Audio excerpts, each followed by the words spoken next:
Welcome to the Tech Egg. Don't get scrambled. Enjoy the video. In this video, I will explain how to make sorbet ice cream.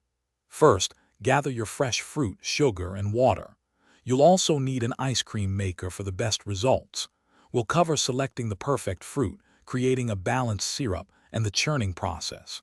Get ready to enjoy a delightful, dairy-free treat that's surprisingly simple to prepare at home.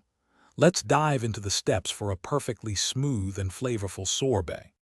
To begin your sorbet adventure, you'll need a few key items. Start with about 2 cups of your chosen fruit pureed. For the simple syrup, combine 1 cup of granulated sugar with 1 cup of water. You'll also want a saucepan, a fine mesh sieve, and most importantly, an ice cream maker. Ensure your ice cream maker's bowl is thoroughly chilled, ideally for at least 24 hours before you start. Now let's prepare the sorbet base.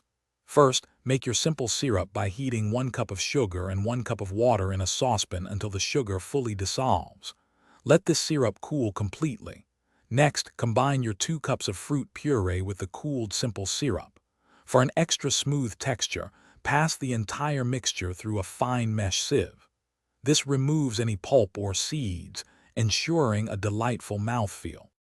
With your base ready, it's time for the magic. Pour the thoroughly chilled sorbet mixture into your pre-chilled ice cream maker. Churn for approximately 20 to 30 minutes, or until it reaches the consistency of soft-serve ice cream.